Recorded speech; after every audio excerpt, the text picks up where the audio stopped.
The people on the grid.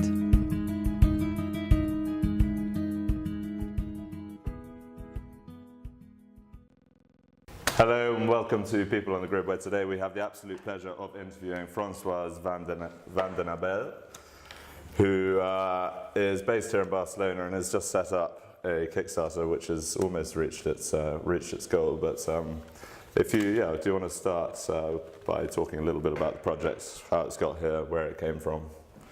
Sure. Well, C2C started because of my love for the ocean. Yeah. I spend a lot of time. Luckily, being in Barcelona, with my passion for the surfing and kite surfing and swimming and long distance swimming. We can and all talk about that after. So I need some kite surfing tips.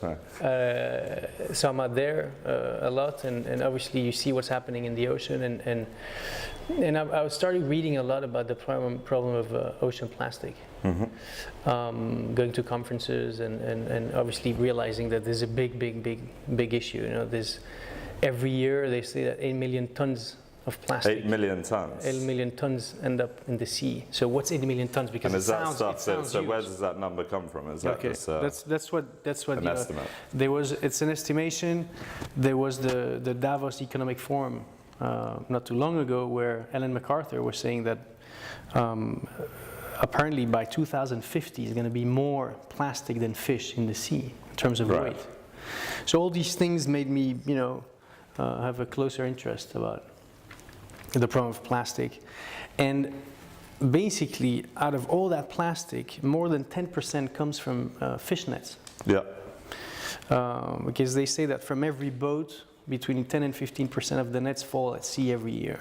And are they actually dumped physically by the fishermen? Is that something? Is it a problem which they're lost, they're dumped. Yeah. Not so much in our part of the world where people, take more care of it. Right. But go to different continents, Africa, Asia, and it's far east, Southeast Asia, easier and all for that. them just to. They just don't really know. It's just being thrown, and just to give you a figure, 800,000 tons of nets. Mm-hmm. Which sounds huge, okay? But for you to understand, it's the same as if you take 1,000 kilometers of double-decker buses and you line them up, right? And one by one, you throw them in the sea. You should throw them in the sea. That's the amount. That's the size. That's the sheer scale. Exactly. So this is from here to Paris. Right. Double-decker buses. Yeah. Full of nets. Every year. 8 ton. Yeah. And in the sea. So there's no. So it's crazy. If you would spread these nets, right? Yeah. Take an average size net and you spread 800,000 tons of net. Mm-hmm. It's close to 3 million square kilometers. That's 6 times Spain. Yeah. That's a third of the U.S. Okay, so the reason I'm saying this is that obviously the sea, there's a lot of plastic waste in the sea. Not everything can be used. Mm-hmm. And that's why the process is a bit more complicated, because there's some containers that have been put in different ports of Spain to sensibilize the fishermen and tell them, guys, don't put them in any container that anyway is going to end up in some landfills. Just put. And it can take up to 400 years to disintegrate. Yeah. Just put them in these containers, and then these containers are being taken, and we make a second use of that plastic. So, typical example of a circular economy. Yeah. So that's what we're doing. Take the raw material from these containers that have been put specifically in. And it's available for you to just collect, and that's it. No. I'm working with a guy who is he's the only one who's. We're the only one who are basically taking the raw material from there. He's the only one who can do it. Yeah. There's an agreement with the Generalitat and all that. Mm-hmm. And then the process is obviously collecting all that. And the thing is that you have to think about, these fishermen, when they say, okay, well, I'm not using this, but in the container everything is mixed. So there's different type of plastic that can be used. So you have then the separation process. Even within the nets, you need to separate them because they're between the different materials. Different materials, exactly. And then from there, it goes to another plant where we do the separation, the cutting, and the cleaning. Mm-hmm. And then once that is clean, because obviously you have to think about, these plastic have spent a lot of time in the sea, so there's a high humidity density, salt, etc., etc. You cannot Right. re-inject into something else if it was not properly done. Yeah. And then the process goes from there, and then it's passed to pellets, and then these pellets go to Italy, where they work on the obviously being a upcycled product. They make sure that it can be reused as well, also because densities are different, etc. So that takes a while. So you're actually going all the way. You're not just buying the pellets from recycled material. You're going. We're following the entire thing. I go to the when they take the plastic, I go and check, make sure that one yes, that one no, that, and then while it's being recycled, we've done tests with different type of plastic, with different type of nets. Even the colors are important. Why? Because then. You see, the way the glasses are done is that you can have glasses which are darker than the glasses which are lighter. All down to the way. So there's a colour injected into. Yeah, it's all painted. It's all painted. Okay, yeah, it's all painted afterwards. But then, for these, you need to collect whiter raw material. Yeah. If you want to do green glasses, you can do greener raw material. It really depends. You can have there's so many different kind of plastic that could be reused that you have to be really careful in the selection in order to then produce what you want. And what's the sort of length of time it takes from picking the nets up all the way through to? I wish it was faster. Basically, the nets are being picked up from the ports when they call and say, okay, these are the containers are full. Yeah. And then can take up to, you say from the moment it leaves the port till the moment it's being produced, it can take up to between 2 and 3 months. Okay, right. 2 months, let's say, 10 weeks. 10 weeks really. Okay. 6, yeah. And within that time, the containers are filled up again, and then exactly. It's a nice. Exactly. Now, you raised a good point. Obviously, I wish I could, clean the ocean. Yeah. Nets and all that. We're not going to clean the entire ocean. It's it's obvious. There's quantity so big. But I think it's a little drop, and it's a very good example of circular economy. Yeah. Where we're doing a nice product that people can wear. It's a visible product, which was the intention as well. Why glasses? And it's branded on the inside, is it kind of C2C, so people understand it? Yeah, exactly. You see, it's all. Because for more and more people are becoming conscious about what they're buying and environmentally friendly, and so having that. No, it says inside, it's made in Italy. Of course, it's more expensive than.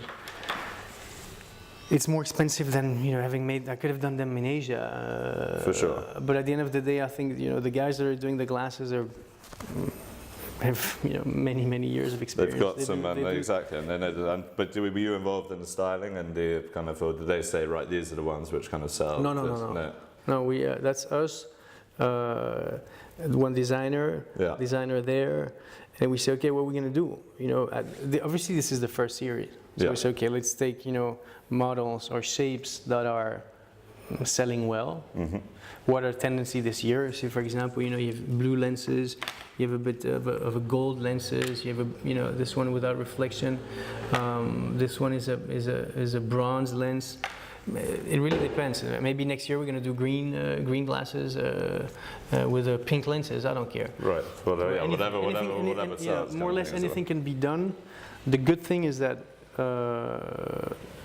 they were even surprised about the fact that we can produce a good quality out of this material. Yeah, that's what I wanted to move on to. I mean, how the quality-wise. The quality is. You've just been bending them around. The quality is good. I mean, and then there's some additional features. We put a flex on the side, and then we decided to do these. How do you call the branches?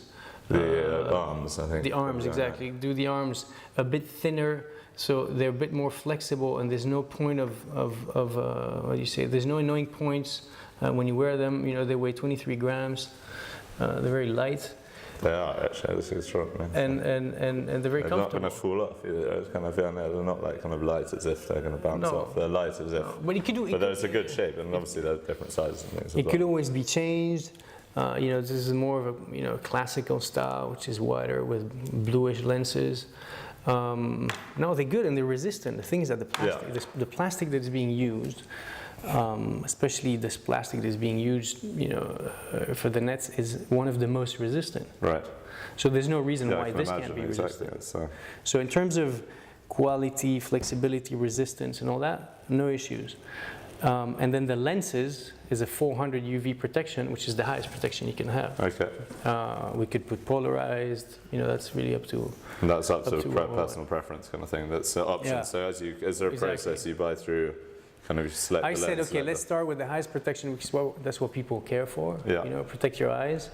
Let's do a first collection. As you can see, it's more sort of classical frames with maybe funky lenses. Right. We combine them. Or if you want something more classic and something a bit more funky, or mixing both. Yeah. You say, hey, cool, I'm a classic guy, but I want to have funky lenses. You can have it. And then you have blue, you have red, you have goldish. You can play with that. Hey guys, this is Francois. I'm here to present you C2C, the Seaborn Eyewear.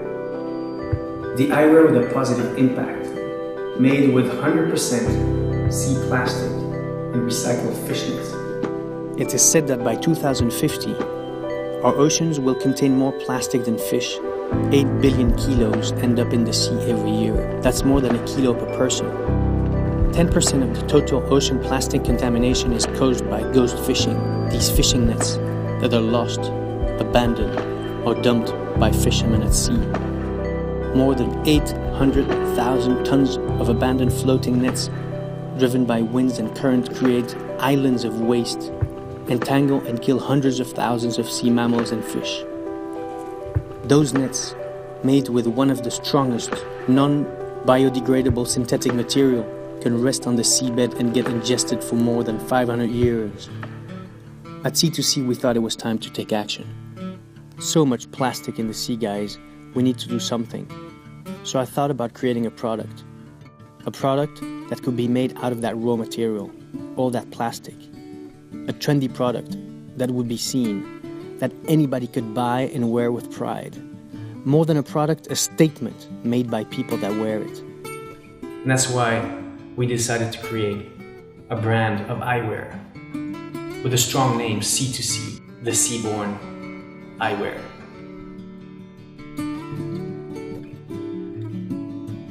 So we decided to spend time with the guys that live out there at sea, the fishermen. It's important to understand their vision of the plastic contamination. They were very receptive and agree with the need to collaborate and find solutions to preserve their environment and increase consciousness about sea contamination.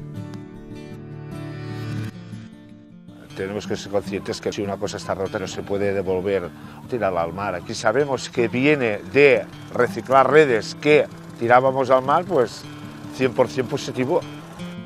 Thanks to their collaboration, plastic and discarded net collection program have been put in place in 22 ports of the coast of Catalonia, Spain, which allows to source a continuous supply of high-quality raw material.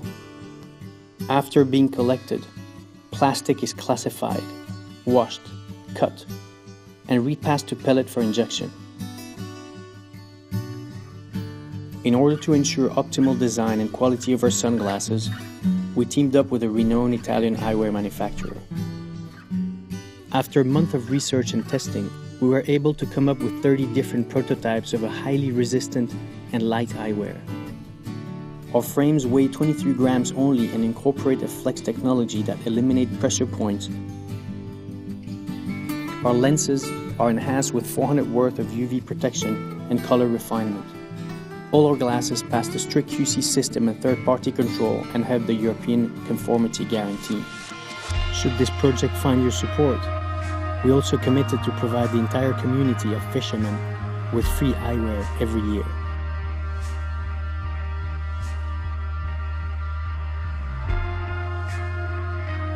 So this is a very exciting moment, and it's a very exciting project. We know at C2C that's going to be hard to clean entire ocean from sea plastic. But we know that together we can make a difference. We can make a revolution in the eyewear industry. Why would you buy any other pair of glasses if you know that these won't make an impact? Let's do this together. Get yourself a pair of C2C glasses. It will allow us to secure the funds to make this project a reality. And wear them with pride, because together, we're making the ocean a better place.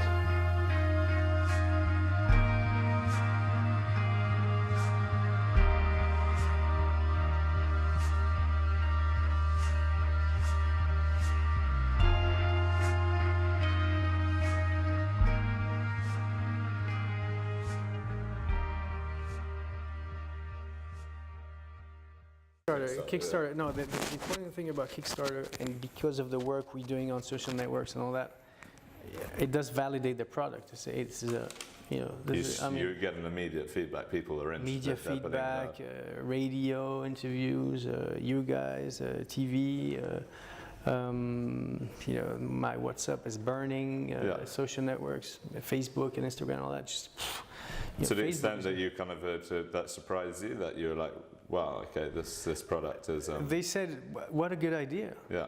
Let's do. It's good to do something good. Mm-hmm. Something positive, and also, it's a cool product. I mean, people like it. It's a way. That's what I said. Why? I could have done underwear. Right. There's loads of brands that are doing clothes with recycled plastic, and Adidas just came out with a new pair of running shoes. But I wanted a product that had a decent price so that anybody can buy it. Yeah.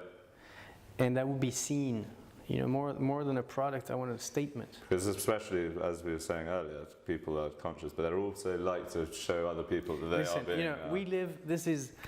we live in the area of social networks. Yeah.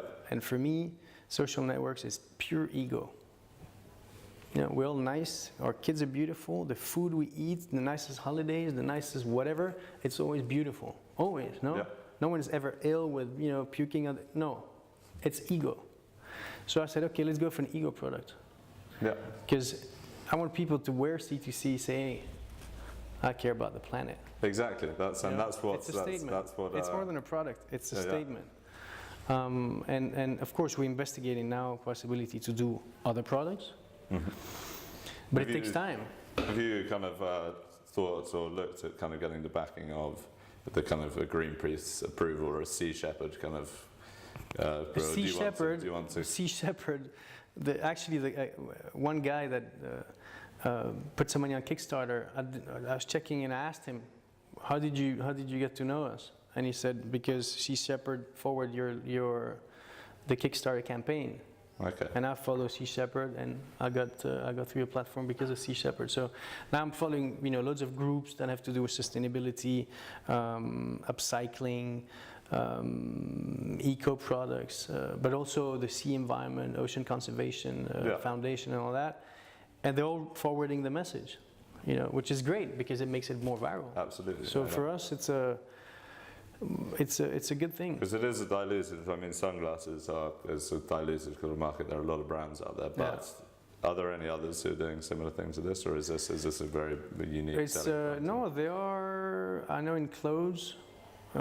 Sunglasses, I've heard, I'm sure they are. I'm sure they are. We're 7 billion on the planet, that's loads of brains. Right. So, very true. No, absolutely. But I think the name is very strong. People remember, C2C is catchy. Obviously more, English-speaking countries. Mm-hmm. But does it translate as well to Spanish? Mar para ver. Mar para ver. Mar para ver. Well, it's still got to go. Mar para ver. Yeah, it was a bit long. With C2C, and especially C2C, now. But having the same as. Especially now we're talking B2B, B2C, C2C, exactly. That kind of stuff. So it's a bit of everything, mm-hmm. And it's that as well. So it's a great story. It's a great story, and then also apart from recycling or upcycling the ocean, because really what we're doing is upcycling the ocean. Yeah. Is we collaborating? The idea is to collaborate with foundation that work directly with the sea. Okay. So every €2 of every gas sold will go back to conservation society, foundations that works with animals, etc., fishermen, etc. And also we've promised to the communities of fishermen where we're recycling the raw material from, the plastic from, to compensate them every year with sunglasses. Oh, really? Yeah. Excellent. So they get to go. And they get their free shades every year. And it was really funny because when I went filming with them for 2 days, and after that I came back and I gave them some glasses to 6 guys and they thought, wow, this is cool. It's coming from our nets and from all this plastic that we put in these containers. Fantastic. And so I told them, if this goes on, every year you're wearing C2C. And as far as setting it up, in Catalonia, so we're a platform based in Catalonia, and a lot of businesses have their issues. What have you found about being Catalan? About the issues, I'm not Catalan, I'm Belgian. No, not being Catalan, but being based here in Catalonia, because a lot of you can get grants from the government for any company. I see that the Generalitat, they've been backing me up since the beginning, and they've been very collaborative with us. Every time there's something, they send me email, they're calling me. I'm doing a presentation there on the 21st of July. I was interviewed by TV3. I was interviewed by Radio Catalunya. Okay. They love it. But more of the public side that has to do with recycling. They love it, and they've been very, very, very helpful, opening doors, speaking to the ports. Fantastic collaboration with the public entities. Really good. Fantastic. And on the private side, so far, well, to tell you the truth, I have quite a few calls from funds, family offices, and loads of friends that said, we want to get in this business. We want to. If you need investment, we're here. Which is very encouraging. Of course. And we've done really little so far. It's been 10 days preparing for Kickstarter, being on Kickstarter. The video that we had put before got super viral. Right. And because of that, can we go and have lunch? We want to talk about financing. You don't need the big money. So it's cool, and and even brands. Like, I'm not going to give their name, but really famous surf brands going, hey, let's do co-branding. Let's do something together. Fantastic. Which gives a lot of credibility. Today it's either low cost or sustainable. That's how I see it. Absolutely. The low cost market is already taken. Sustainable market, I think we can do something. Yeah. Where do I see it in the future? Ideally, as many people wearing C2C, because it means that it's more than sunglasses. The guy who buys C2C probably eats differently, wear different clothes, recycle at home. It generates a different mentality. It goes in a different spiral, and that's my market. That's my market. But I see that, for example, here in Barcelona, in Catalonia, people are very much. Positive and do that pretty well. They agree that we have to do something to improve. Absolutely, to improve what's happening at the moment. I mean, we've got to stop. It's an undeniable fact, although people are still denying it. But, in Barcelona, you see that a lot. But you see it, going to England, or of course, there was an interesting conference 3 weeks ago called Sustainable Brands, where I was invited. Yeah.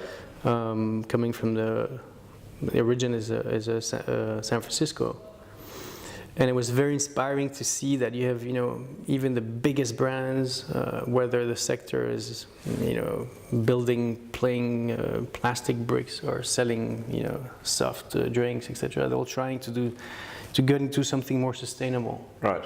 When I was there as a small guy. But you're ahead of a lot of these big brands, kind of thing. But the thing is that sustainable brands is there to people want to know how they can implement sustainability in the way they work. Yeah. We are just completely. It's not that I want to do it. We're completely sustainable, etc.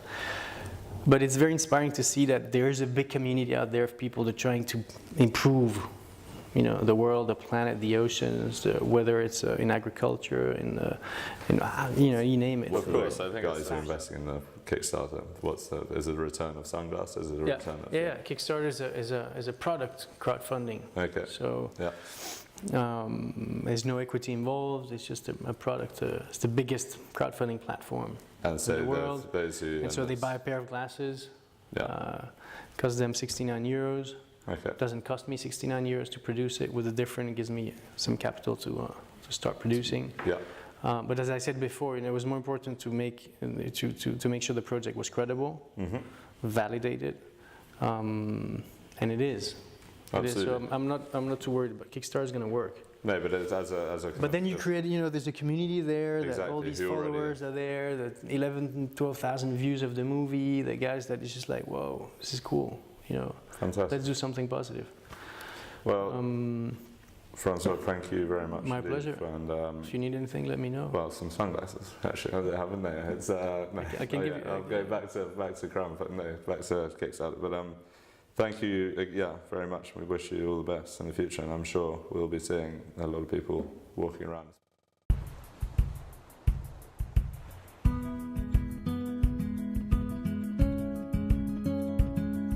The people on the grid.